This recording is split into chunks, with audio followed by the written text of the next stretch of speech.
we've seen is a backlash against elites, especially against well-educated elites, professional elites. Donald Trump has been very effective at tapping into the grievances of people who feel they've been left behind and looked down upon.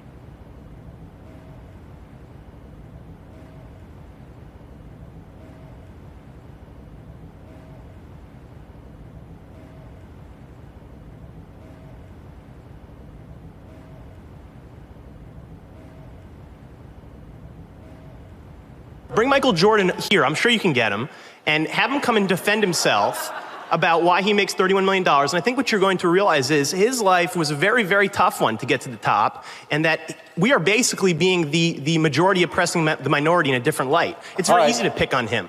Very easy. Effort. You know what Rawls' answer to that is? Even effort depends a lot on fortunate family circumstances for which we can claim no credit. Psychologists say that birth order makes a lot of difference in work ethic, striving, effort. How many here, raise your hand, those of you here who are first in birth order? I am too, by the way. Mike, I noticed you raised your hand. If the case for the meritocratic conception is that effort should be rewarded, doesn't Rawls have a point that even effort, striving, work ethic is largely shaped even by birth order? Is it your doing, Mike? Is it your doing that you were first in birth order? So why should income and wealth and opportunities in life be based on factors arbitrary from a moral point of view? This way of thinking about success has deepened the divide between winners and losers. It has led the successful to look down on those who struggle, and it has led many working people who do not have meritocratic credentials of fancy university degrees to feel that the work they do is not valued, is not respected in the way perhaps it once was.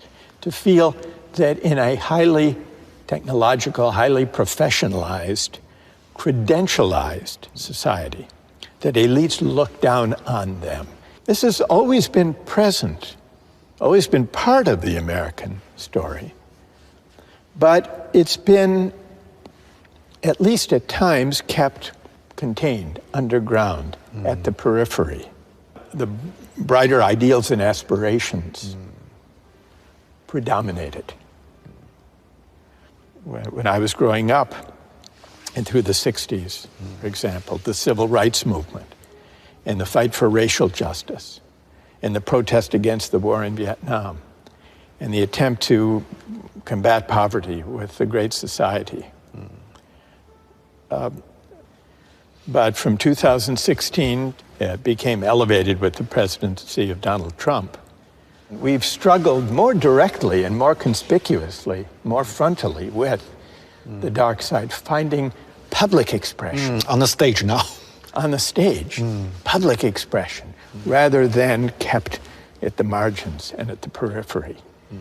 And finding a voice in the media, and in social media especially. And now in a presidential campaign that will be a rematch of the one from last time. We've seen as a backlash against elites, especially against well-educated elites, professional elites.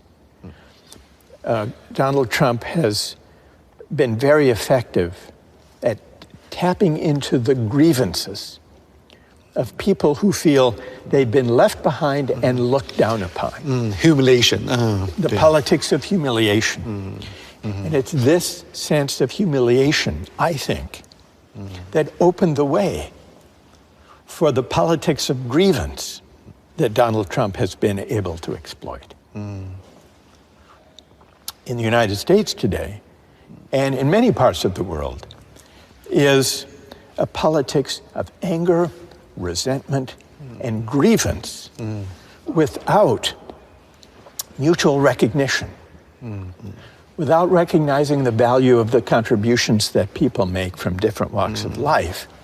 We will not really begin to address the resentments that now afflict our politics and have accentuated some of the darkest strands in social life. I'd like to invite you to offer your views about an incident, a story that I read about, where a 17-year-old boy sold his kidney. You all know the story. He bought an iPad and an iPhone. But how many think it's okay? It's a free market, and there's nothing wrong with it. Because I study economics, and I think every adult is an economic man that he has to be responsible for his behaviors. He clearly knows the consequence of losing one kidney. We should give him the chance to take that risk. To choose for himself. A lot of people agree with that. All right, that's very good. So I would like to hear from those who object. Yes. And stand up. Well, I think it's wrong because give your kidney to others. Maybe you feel it's okay, but in fact, for the respect of a person, it is not respect of life. Okay, that's very interesting.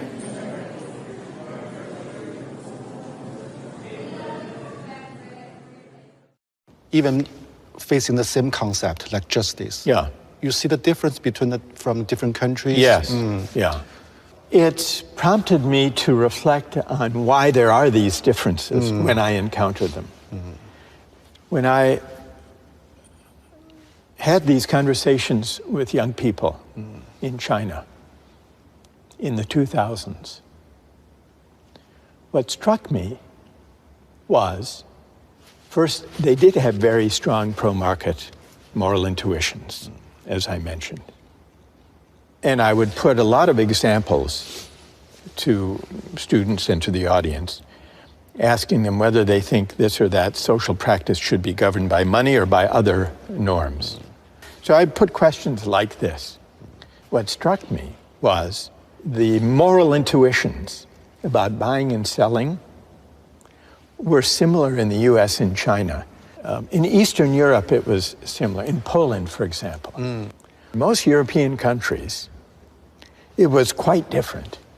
You think why? Why? Similar mentality? I think it's because, especially in the early 2000s, that China had experienced, the young generation had grown up with the market reforms. And it had been a period of tremendous economic growth. It's kind of freedom for them. Yeah, it was an expression of freedom and rising affluence, but especially of freedom.